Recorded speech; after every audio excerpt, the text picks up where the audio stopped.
lá, mano, o Vasco com vários problemas de administrativa, assim, mano. É uma.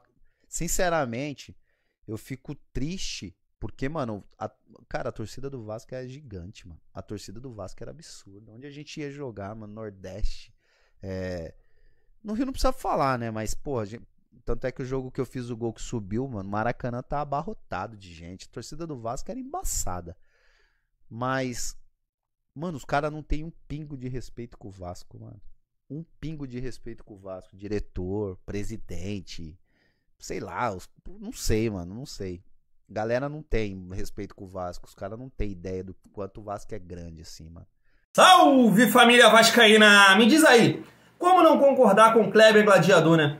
Perfeito, realmente, como ele diz aí, né? As pessoas que passam pelo Vasco ali, seus gestores, diretores, presidentes, não têm respeito nenhum pela instituição e pelo torcedor. Por isso que o vascaíno vem vivendo essa merda aí nos últimos anos. E nesse momento, como o Kleber falou em desrespeito, a gente tem aí o maior de todos, né? De respeito aí a cada dia o torcedor vascaíno. Vou mostrar essa imagem aqui para vocês, né? Que é do Jorge Salgado, se eu não me engano, na segunda-feira, naquele momento aí que ele vai visitar o CT e cobrar Zé Ricardo, Nenê, os jogadores, né, os preparadores físicos, porque o Vasco estava sentindo câimbra no jogo contra o Vila Nova, e larga esse sorriso aí.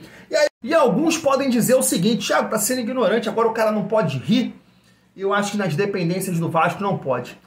Jorge Salgado caiu com o Vasco na Série A porque ele era o presidente naquele momento. Jorge Salgado não subiu com o Vasco no ano passado. Esse ano monta um time deprimente, que não passa confiança nenhum, que pode brigar para subir. É mais provável que briga para não cair com esse time horroroso, e o cara rindo. Isso é uma falta de respeito tremenda. Tá pouco se fudendo pro vascaíno ou pro clube, pra instituição. Tá rindo disso.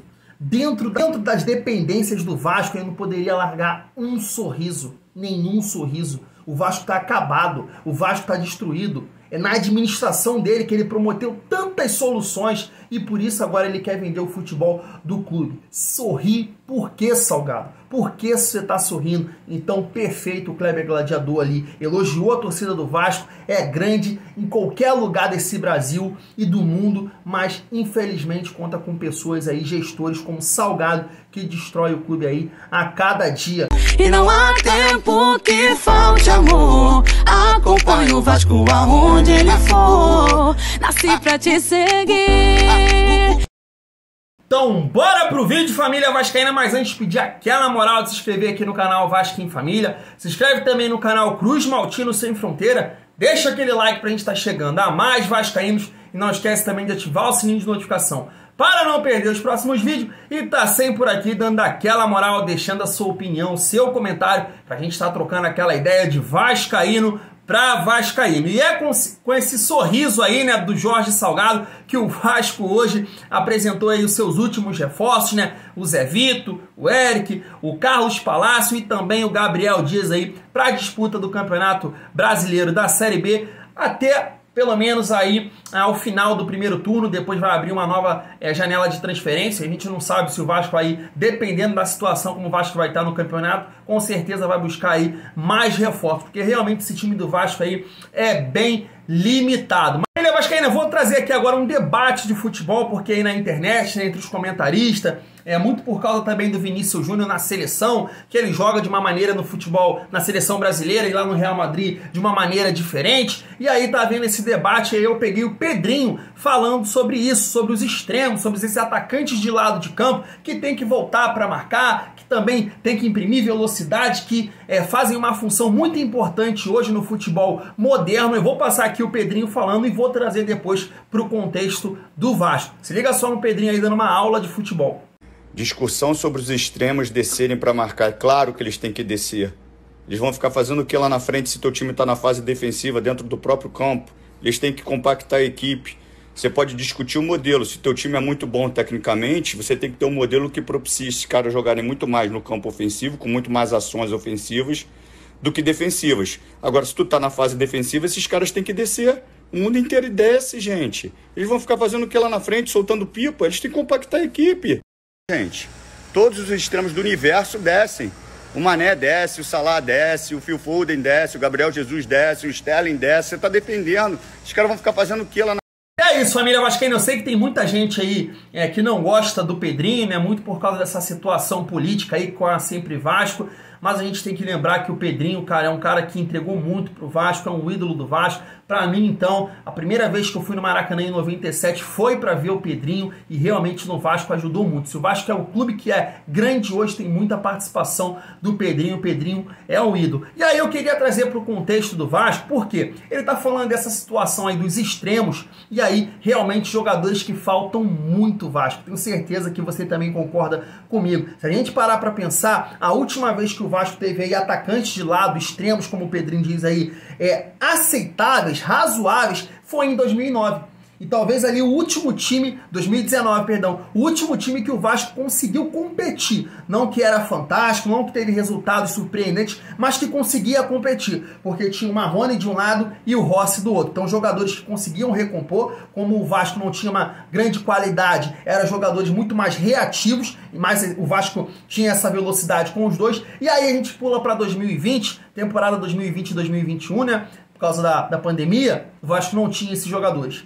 Ou seja, caímos. O Vasco no ano passado não tinha esses jogadores, esses extremos, que conseguem recompor, que conseguem no momento de transição ofensiva imprimir velocidade. O Vasco não tinha. O que aconteceu? Não subiu. E mais uma vez esse ano repete os mesmos erros nessa montagem do elenco e nessas peças que realmente ajudam o futebol moderno. Dificilmente você não vê aí no futebol de hoje em dia, tanto no futebol europeu, os grandes clubes, aqui no Brasil, sul-americano, times que se destacam têm essas peças. Com certeza tem esses jogadores que conseguem recompor, que imprimem velocidade quando tem a posse de bola. O Vasco não tem. O Vasco só conta com o Peck, que é um jogador que está em evolução, que às vezes entrega, às vezes não consegue recompor. Um jogador que realmente não tem aquela constância e agora está chegando aí alguns jogadores, principalmente o Eric, né? Eu vi o Eric no Ipiranga, é um jogador que realmente entregava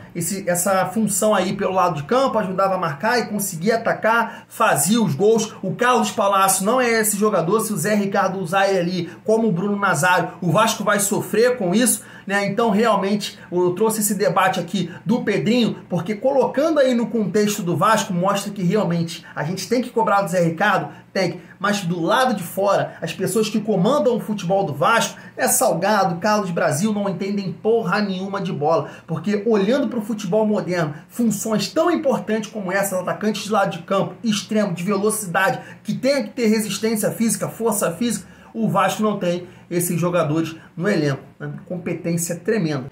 E pra gente estar finalizando o vídeo, família vascaína, eu sempre falo aqui que eu sou a favor da SAF no Vasco, mas contra essa gestão definir todo esse processo. Eu acho que deveria ter um presidente que realmente tivesse entregado alguma coisa, organizasse o Vasco da Gama e buscasse um parceiro, como o Atlético Paranaense lá com o Petralha está fazendo. Está fazendo dessa maneira, estruturando o Atlético Paranaense para buscar o parceiro certo, para ajudar o Atlético a continuar crescendo e evoluindo o seu futebol. O que o Vasco está fazendo, essa gestão de merda está fazendo, é buscar um salvador para a gestão e não para o clube, porque a gente entendia aí que o Vasco tinha um bom projeto com outro candidato, que é o Levenciano. E aí aqueles torcedores que falam que a SAF é a salvação, com a SAF a gente vai voltar os tempos de glória, porque a SAF tem muita competência, todas essas pessoas que comandam aí a SAF é garantia que vão fazer o Vasco competitivo novamente. Eu quero trazer aqui algumas situações que não mostram isso na prática. A primeira é aqui do Ronaldo, rapaz. O Alexandre Matos, que hoje é gerente de futebol lá, né, executivo de futebol do Atlético Paranaense,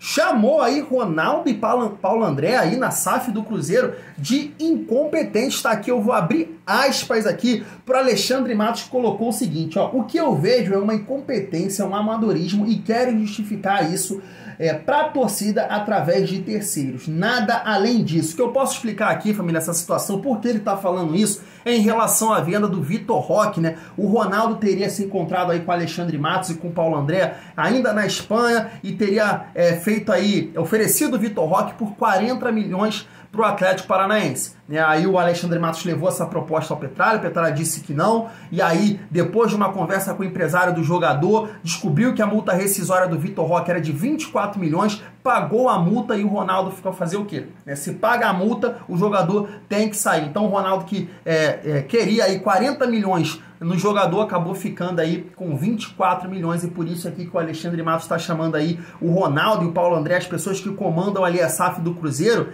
de incompetente e amador. É isso, família Vascaína. Então tá vendo aí? Não é garantia de nada. Ah, mas Thiago, isso é o Ronaldo, a 777 não tem nada a ver com isso. O quê? Você tá vendo lá o campeonato italiano, família Vascaína, depois aí de eles terem comprado o Gênova na sexta rodada, tem investido aí mais de 94 milhões em 32 jogos, o Gênova ganhou 2.